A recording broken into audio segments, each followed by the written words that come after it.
Hello friends, I'm Harish Demla from accurate fortune astrology. दोस्तों, कन्या लगन में आगे बढ़ते हैं और देखते हैं यदि मंगल देव दशम भाव में आ जाएं तो हमें क्या फल देंगे। देखिए दोस्तों, दशम भाव का संबंध है सरकार से, सरकारी मशीनरी से, पावरफुल लोगों से, हमारे कैरियर से, हमारे सोशल स्टेटस से, सोशल स्टैंडिंग से, हमारे सोशल कनेक्शन से और हमारे पिता की फैमिली से और पिता की वेल्थ से। 10th हाउस बहुत पावरफुल हाउस है। यहाँ 3 नंबर राशि पड़ी हुई है। 3 नंबर राशि संघर्ष की राशि है, कम्युनिकेशन की राशि है, मार्केटिंग की राशि है। और 3 नंबर राशि जो है वो एडवर्टाइजमेंट, सेल्स, हॉबीज, इन सब चीज़ों को दर्शाती है। अब यहाँ पर मंगल देव आ गए। मंगल देव कम्युनिकेशन की साइन में आ गए, तो कम्युनिकेशन कैसी रहेगी? बहुत ही पावरफुल रहेगी। और 10वें घर में मंगल दिशा बली हो जाते हैं, दिग्बली हो जाते हैं, तो यानी कि यहाँ पर जो नेटिव होगा वो अपनी प्रोफेशनल लाइफ में काफ़ी डोमिनेटिंग होगा और सीक्रेटिव होगा और रिवेंज टेकिंग होगा। यानी कि किसी को परेशान करना हो, तंग करना वो कर सकता है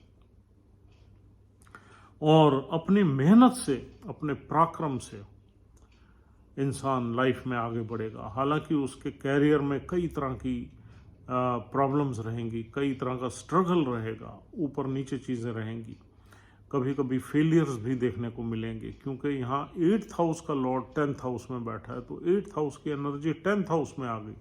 10th हाउस हमारे कैरियर की, पिता की वेल्थ में भी डिस्प्यूट्स मिल सकते हैं, पिता की वेल्थ में कम्युनिकेशन मिल सकती है, लेकिन पिता का इनहेरिटेंस डेफिनेटली मिल सकता है। पिता की फैमिली के साथ भी कई तरह के इश्यूज हो सकते हैं, लेकिन आदमी काफ़ी एनर्जेटिक और पावरफुल होगा। आदमी थोड़ा सा डोमिनेटिंग और डिक्टेटर टाइप होगा। उसकी कम्युनिकेशन में एक मार्शल एनर्जी होगी। He would like to control his his people, his subordinates, और लोग उससे थोड़ा सा डरेंगे भी सही, बिकॉज 8th हाउस का लॉर्ड थोड़ा सा स्केयर्ड भी होता है, फियरफुल भी होता है।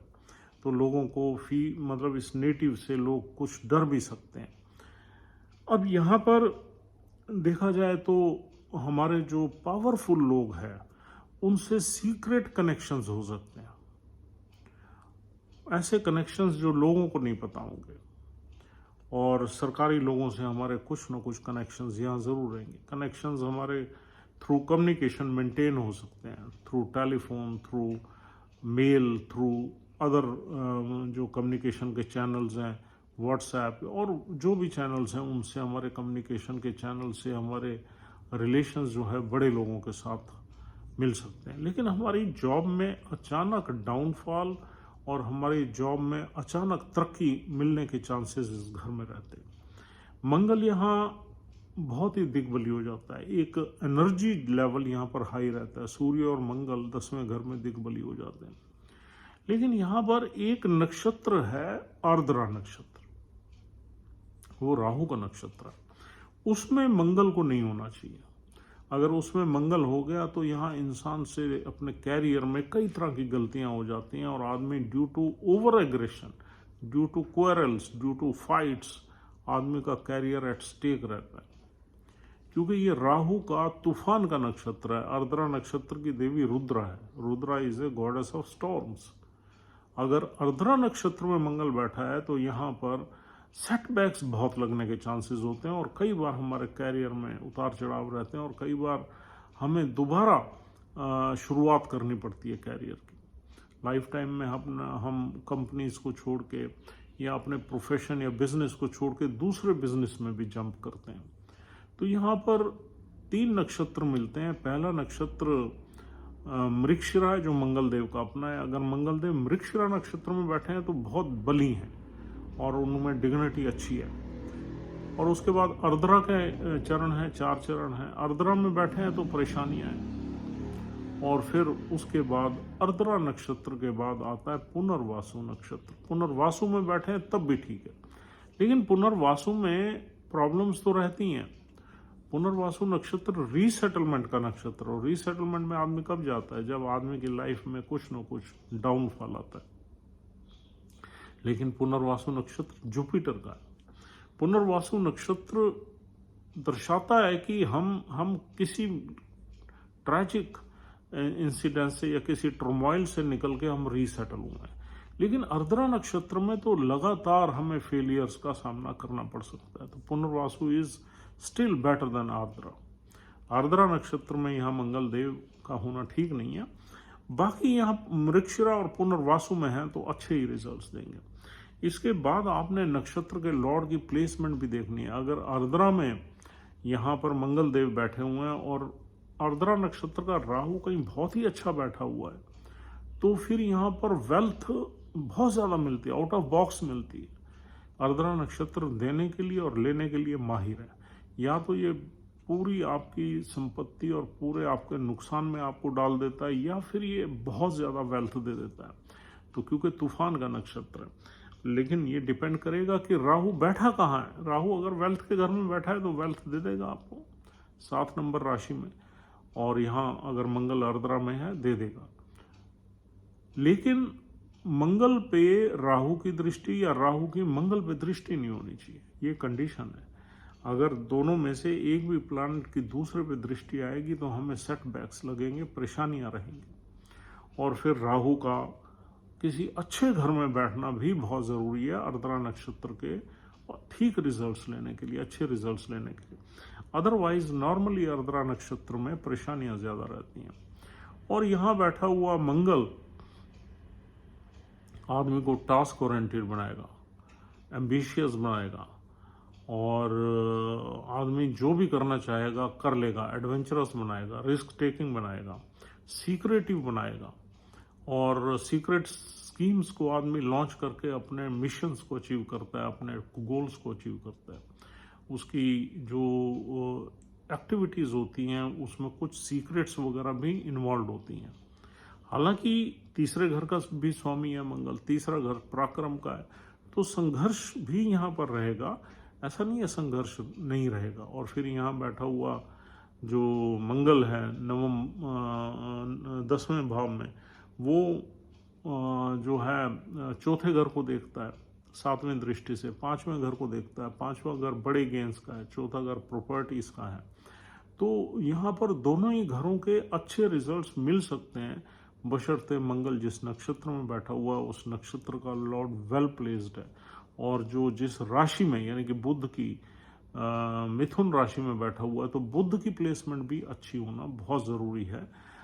तब इंसान जो है चौथे और 5वें घर के अच्छे रिजल्ट्स ले सकता है। यहाँ बैठा हुआ मंगल लगन को भी देखेगा चौथी दृष्टि से, और लगन जो है बुध की राशि का लगन है। अब इसमें मंगल जो एनर्जी है वो काफ़ी वायलेंट एनर्जी, काफ़ी फास्ट एनर्जी है मंगल में। Is a planet of actions. लेकिन 6 नंबर राशि बहुत ही सोच विचार की राशि है, बहुत ही एनालिटिक्स की राशि है, बहुत ही कैलकुलेशंस की राशि है। तो अगर मंगल की एनर्जी आ जाती है तो इंसान में एक एक्शन लेने की पावर भी थोड़ी फास्ट रहती है। कभी कभी ये एनर्जीज दोनों कंट्राडिक्ट ज़रूर करती हैं, बुध की 6 नंबर राशि और मंगल की इम्पल्सिवनेस। लेकिन फिर भी मंगल का अगर यहाँ पर बल मिल जाता है बुध को, तो यहाँ पर कुछ एक्शंस इंसान जल्दी लेगा, बहुत ज़्यादा उसके एनालिटिक्स में नहीं पड़ेगा, बहुत ज़्यादा कैलकुलेशंस में नहीं पड़ेगा, और आदमी में थोड़ा एग्रेशन रहेगा, एग्रेसिव रहेगा, इम्पल्सिव भी रह सकता है। तो लगन पे मंगल की दृष्टि हम उतनी अच्छी नहीं मानते, उसमें कई डेफिशिएंसीज भी आती हैं। लेकिन हाँ, इंसान इंटेलिजेंट होने के साथ साथ एक्शन ओरिएंटेड भी रहेगा, लेकिन थोड़ा सा उसके दिमाग में एग्रेशन बना रह सकता है, क्योंकि फायर एनर्जी है, और 6 नंबर साइन तो अर्थ साइन है। और दोस्तों यहाँ पर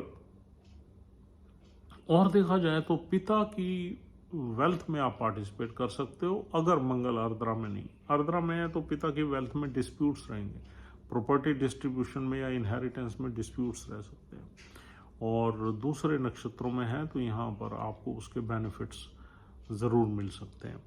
और दोस्तों यहाँ पर और हम देखते हैं अपना कैरियर। तो यहाँ हमारे कैरियर में उतार चढ़ाव ज़रूर रहेगा, अप डाउन ज़रूर रहेंगे, लेकिन जो भी चीज़ें हमें मिलेंगी लाइफ में वो सडन मिलेंगी, सडन गेंस की तरह मिलेंगी, सडन बेनिफिट्स की तरह मिलेंगी।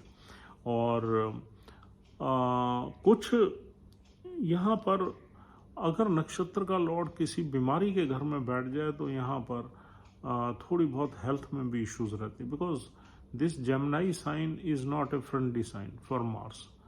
लेकिन पराक्रम का साइन है, मेहनत का साइन है, तो यहाँ मंगल की एनर्जी जो है इस विषय में तो यहाँ पर मैच करती है। तो इंसान मेहनत करके और काफ़ी स्ट्रगल करके ज़िंदगी में आगे बढ़ता है और काफ़ी एडवेंचरस रहता है, रिस्क टेकिंग रहता है, एक्शन ओरिएंटेड रहता है, और उसके टास्क जो है कुछ बड़े लोगों की हेल्प से यहाँ पर पूरे हो सकते हैं। तो दोस्तों, this is all for the day. उम्मीद करता हूँ ये प्लेसमेंट आपको समझ में आ गई है, और अगर आप हमारी वीडियोस को पसंद करते हैं तो हमारा चैनल ज़रूर सब्सक्राइब करें, और else will see you tomorrow with another placement of Mars in Virgo ascendant people, and take care, have a nice time, goodbye.